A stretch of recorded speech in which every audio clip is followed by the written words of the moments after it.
Selamat pagi Pak Kusnoko. Selamat pagi Pak. Sesuatu ada yang bisa Pak Kus bantu ini? Ya, terima kasih. Ini sebelumnya saya minta maaf dan minta waktunya sebentar. Ini terkait dengan tugas saya di DPD. Itu saya diminta untuk wawancara kepala sekolah dengan selaku kepala sekolah di sini. Saya minta waktunya sebentar untuk wawancara tentang dilema etika dan standar. Oh iya, silakan Pak Siswanto, bisa nanti saya bantu. Bisa saya lepas ya. Terima kasih sebelumnya Pak. Ini terkait dengan dilema etika dan kejutan moral Pak. Ini mungkin selama ini Pak Kusnoko pernah mengalami yang namanya kasus dilema etika atau mungkin kejutan moral Pak. Jadi untuk mengidentifikasi hal tersebut, bagaimana cara Pak Kus mengidentifikasi kasus-kasus yang merupakan dilema etika atau kejutan moral? Ya Pak Siswanto, ini pengalaman Pak Kus dulu saat menjadi kepala sekolah sebelum di SDN 1 level SDN 2 Tengah.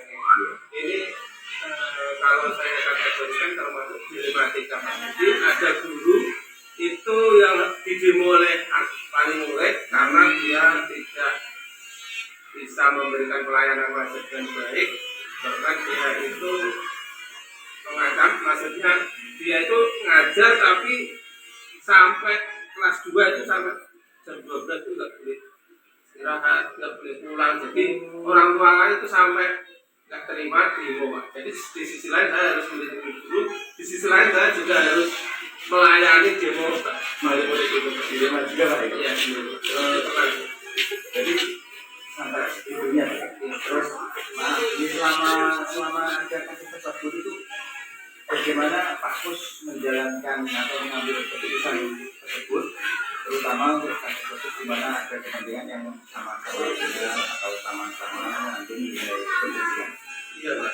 Jadi Pak seperti itu saya berpikir dan juga tadi semua orang tua saya undang, kemudian Bapak Ibu guru tersebut saya undang, saya pertemukan tuntutan paling murid itu agar jangan tidak boleh diajar oleh guru tersebut. Tapi saya kumpulkan dan guru tersebut saya suruh meyakinkan ke wali murid, kamu harus bisa meyakinkan ke wali murid kalau siap mengajar dengan baik. Namun guru tersebut bersisi keras dan tidak mau, alasannya dia yang benar, yang salah anaknya. Jadi memang yang saya untuk guru tersebut ada tanda kutip unik, ya ada tidak seperti guru lainnya lah gitu Pak. Jadi sudah saya tahapan demi tahapan, baik mengundang orang tua, undang komite dan guru tersebut 2 kali. Namun sebelum itu saya juga coaching sendiri, tapi ternyata saya tanya kekeluargaan memang sulit ini untuk dibina beberapa hal. Akhirnya ya, solusinya saya laporan ke sini. Terus di sini Pak, ada langkah-langkah atau prosedur seperti apa yang dengan lakukan selama ini? Prosedurnya jelas saya intern dengan guru tersebut untuk saya bina, tapi ternyata tidak bisa. Karena ya tanda kutip guru ini tadi, jadi kadang saya jawab, kadang enggak. Kemudian solusinya saya sudah mengundang ke wali murid dan komite 2 kali. Saya juga mengundang ketua PGRI yang organisasi politik di sini. Ternyata juga dia mental juga. Akhirnya saya bersurat ke dinas dan akhirnya dari dinas ditembusi untuk dilihat di BAP. Ternyata memang betul laporan saya. Dan kalau tidak mau, saya harus mengambil keputusan untuk bersurat ke dinas. Dan juga akhirnya dinas datang. Alhamdulillah tuntutan saya adalah untuk tidak diberi kelas, akhirnya beliau dimutasi untuk di bagian supervil. Karena terus terang ini sangat berbahaya, karena anak-anak ketakutan, dan kalau ini tetap mengajar di situ, Bapak Ibu guru akan memindahkan anak-anaknya tidak sekolah di situ Pak. Jadi sebenarnya dengan gara-gara satu guru kemudian tidak punya murid. Kenapa dilema Pak? Mau tak pentingkan mana sama-sama benar, tapi harus saya ambil keputusan bersurat ke dinas dan akan ada solusi. Oke. Ini Pak, hal-hal apa saja yang selama ini Anda anggap paling efektif dalam mengambil keputusan pada kasus-kasus dilema etika seperti yang intinya saya sudah berkomunikasi dengan Yang stakeholder paling yang ada. aktif ya. Yang paling aktif adalah saya komunikasi dengan semuanya. Kalau sudah semuanya saya komunikasikan, saya mengambil keputusan, oh ini tidak bisa diselesaikan, harus saya bertindak, ya maka Terus hal apa saja yang menjadi tantangan Pak dalam pengambilan keputusan pada kasus ini? ya, memang tantangannya yaitu kita harus sama-sama benar Pak Sis. Jadi harus mengutamakan setelah saya refleksi, oh ternyata keputusannya yang terbaik. Jadi artinya harus saya refleksikan dengan keputusan ini akan lebih baik. Jadi kalau saya tidak mengambil keputusan ini, nanti kebelakangannya malah anak-anak malah ketakutan dan tidak punya murid bahkan. Karena dari TK itu sudah mengancam kalau guru si A itu masih di situ, dia nggak boleh pulang. Saya berat Pak ya kasusnya. Terus gini Pak, apakah Pak Kus mempunyai sebuah tata cara atau jadwal tertentu dalam penyelesaian kasus dilema tersebut, dan mungkin apakah Pak Kus langsung menyelesaikan cepat atau memiliki sebuah jadwal untuk menyelesaikannya? Mungkin ada prosedur atau seperti apa yang dijalankan? Iya, memang tadi kan saya sudah cerita, tidak langsung saya bersurat ke dinas. Saya pembinaan jalan dulu. Ternyata sudah terlepas nggak bisa. Saya coba untuk meyakinkan orang tua yang demo tadi, karena tuntutannya dia tidak mau diajar oleh guru tersebut. Nah, guru tersebut pun ya memang tanda kutip tidak begitu nyambung ya. Jadi dia tidak berani untuk menjelaskan keluar umum. Itu prosedur demikian. Kemudian saya juga komunikasi dengan ketua profesi PGRI, kemudian juga pengawas, wakil. Melalui prosedur itulah saya harus mengambil keputusan untuk bersurat kepada dinas. Terus adakah seseorang atau mungkin faktor yang selama ini mempermudah atau membantu Anda itu dalam mengambil keputusan dalam kasus-kasus dilema tersebut? Ya, yang jelas faktor pada sekolah ini banyak bapak ibu guru juga demikian, dan bahkan bapak ibu guru mengeluh dulu KSKS sebelumnya kalau diajukan seperti itu tidak ditanggapi. Ini adalah tantangan saya harus menanggapi ini karena kalau dibiarkan kasihan anak-anak karena anak takutan. Bahkan ada yang sudah kelas 6 itu pernah cerita sampai dipukul oleh yang dibiarkan. Ini Pak Kus, dari semua hal yang sudah Pak Kus sampaikan, itu pembelajaran apa yang Pak Kus petik dari pengalaman dalam mengambil keputusan tadi? Baik, pembelajarannya adalah ketika kita menjadi pemimpin di satuan pendidikan, permasalahan itu akan selalu senantiasa ada. Di selama hidup kita, permasalahan itu pasti ada. Jadi kalau permasalahan itu menjadi kita lebih dewasa di dalam mengambil keputusan. Jadi seperti ibaratnya nanti saya bisa memberikan wawasan kepada guru-guru yang lain. Jangan sampai hal ini terulang. Jadi ketika ini sebagai pembelajaran, ketika orang tua sudah sampai demo itu berarti sudah tanda kutip, jadi sudah kebanyakan sekali guru tersebut. Jadi ini bisa untuk istilah kaca bendera untuk teman-teman yang lain. Berilah pelayanan yang terima pada anak-anak sehingga orang tua merasa senang bisa sekolahkan di situ. Itu Pak. Ya. Itu Pak Kus, terima kasih atas waktunya dan terima kasih atas wawasannya tentang cara pengawas, menangani atau menunjukkan pengalaman Pak Kus sungguh luar biasa. Jadi sekali lagi saya mengucapkan terima kasih atas waktunya dan pengalamannya.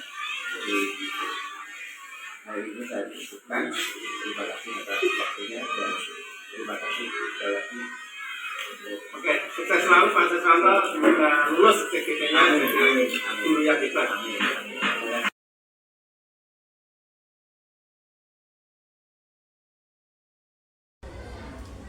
Assalamualaikum Bu Lili.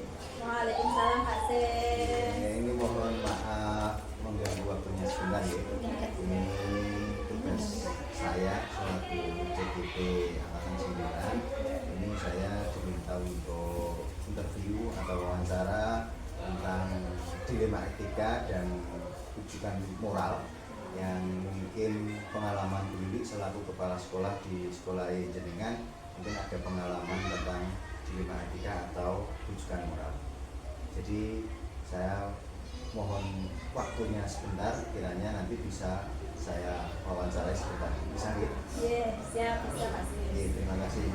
Jadi mohon maaf ini sebelumnya mungkin selama Bu Lili menjadi kepala sekolah, mungkin Bu Lili pernah mengidentifikasi kasus-kasus yang merupakan dilema etika atau mungkin bukan moral. Iya, terima kasih. Saya selaku kepala sekolah di SDN 2 Tenganan, tentunya selama 1 tahun ini ada banyak sekali kasus-kasus ya yang saya hadapi dan saya selesaikan.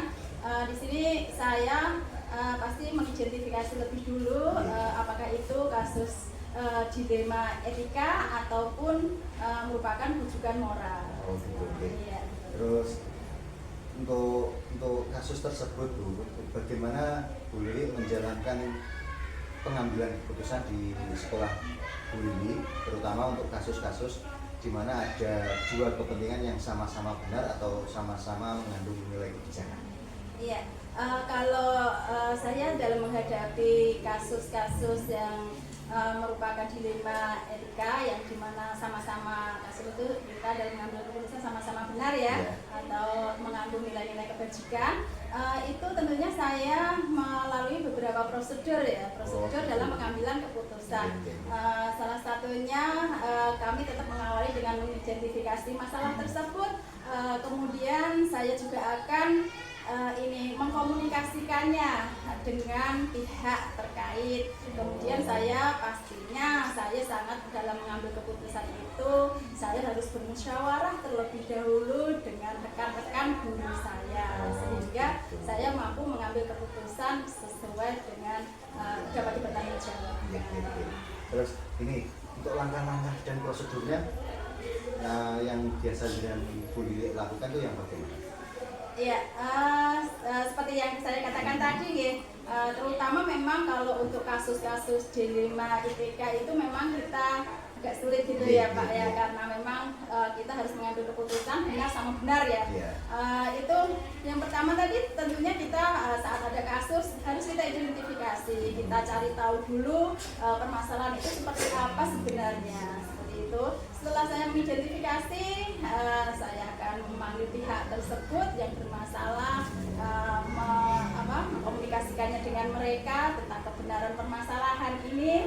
Kemudian saya tentunya akan mencari solusinya, dan di sini saya juga melibatkan dengan pihak rekan-rekan guru saya bermusyawarah, dan bisa mungkin kemungkinan kalau memang dibutuhkan itu biasanya saya juga kadang akan mencari solusi dari komunitas sekolah juga kalau memang itu dibutuhkan. Jadi ini selama untuk pengambilan keputusan tadi itu yang Bu Lili anggap paling efektif dalam pengambilan keputusan yang termasuk kasus dilema etika yang paling efektif itu yang bagaimana? Kalau menurut saya dalam mengambil keputusan yang paling efektif itu tentunya ya dengan prosedur yang sesuai, dan yang pasti saya mencari solusi itu bersama-sama dengan rekan guru saya ya, bermusyawarahkan. Iya, karena kita tidak mungkin kan pikiran sendiri kita itu kadang kalau ada solusi-solusi dari teman-teman itu kan kita bisa mencari yang terbaik lah intinya. Berarti nanti kalau ada konsekuensinya bisa dibicarakan bersama. Sekali. Terus selama ini yang merupakan tantangan dalam pengambilan keputusan pada kasus-kasus dilema etika, tantangannya apa? Kalau untuk kasus dilema etika itu tantangan saya terutama pada diri saya sendiri. Saya itu kurang nggak enakan intinya itu ya, apalagi kan perasaan ya, kita kan ini tentang perasaan ya, karena sama-sama benar ini kan dengan perasaan. Kalau dengan rekan saya sendiri itu agak nggak enakan, itu tantangan dari saya. Jadi mau memutuskan itu kita mikirnya agak gitu ya, karena rasa kemanusiaan tadi. Dan juga ada kadang kan dari rekan kita yang bermasalah itu adanya kurang keterbukaan dari mereka, jadi agak sulit. Iya, terima kasih. Terus ini, apakah mungkin Bu Lili mempunyai jadwal tertentu untuk menyelesaikan kasus dilema etika tersebut, atau apakah mungkin Anda langsung menyelesaikan di tempat tersebut langsung selesai, atau dijadwalkan, atau mungkin memiliki sebuah prosedur seperti apa yang dijalankan mungkin? Kalau tergantung ya. Kalau Lihat saya kasusnya. tergantung dari kasusnya, ringan beratnya kasus yang saya hadapi tersebut. Kalau kasusnya hanya ringan, sekilas kita bisa menyelesaikan di tempat, kita selesaikan langsung tanpa ada prosedur tertentu ya. Tapi kalau memang kasus itu dianggap berat dan perlu penyelesaian khusus, tentunya saya ya harus melalui prosedur yang sesuai agar keputusannya saya ambil tadi nanti dapat dipertanggungjawabkan. Jadi yang melihat berat ringannya Berat kasus ringannya tersebut. kasus. Terus dari tahapan tersebut, mungkin adakah seseorang atau faktor yang selama ini mempermudah atau membantu Anda dalam mengambil keputusan tersebut? Tentunya ada. Saat di sini saya terutama kalau kasus-kasus di sekolah tentunya adalah rekan-rekan guru saya, itu pasti gitu. Karena saya sendiri kan kurang tidak mungkin saya menyelesaikan permasalahan sekolah dari diri saya sendiri. Tentunya saya bermusyawarah dengan rekan-rekan guru saya. Jadi dengan sesama teman dulu di sekolah itu atau gitu. Selalu saya musyawarahkan jika ada permasalahan. Oke. Terus ini terakhir Bu, dari semua hal yang sudah Bu Lili sampaikan, itu pembelajaran apa yang dapat Bu Lili petik dari pengalaman kasus-kasus tadi? Iya, dari penyelesaian kasus-kasus itu banyak sekali pengalaman yang dapat saya ambil ya. Di sini saya terus terang saya memang kurang bagus juga ya, mungkin masih banyak kekurangan lah dari saya ini. Dengan pengalaman-pengalaman itu membuat saya semakin tahu bagaimana cara menyelesaikan masalah yang benar. Saya akan berusaha memperbaiki agar nantinya dalam menyelesaikan permasalahan kasus-kasus di sekolahan, terutama di 5 ITK ini, saya mampu sesuai prosedur yang ada sehingga apa yang saya putuskan nantinya itu bisa dipertanggungjawabkan dan juga membawa efektivitas di sekolahan saya, terutama untuk kedepannya peserta didik saya. Gitu. Ya, jadi begini Bu, terima kasih atas waktunya. Mohon maaf sih kalau saya mengganggu. Jadi ini tadi wawancara dengan kepala sekolah selaku tugas saya sebagai CGP sudah kami sampaikan, dan saya mengucapkan terima kasih atas waktu dan pengalaman Bu Lili yang sudah diceritakan untuk mengatasi dan mengidentifikasi kasus-kasus ini.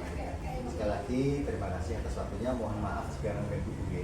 Iya, sama-sama Pak Sis. Semoga sukses ke depannya CGP ya, makin Terima kasih, Bu. bermanfaat.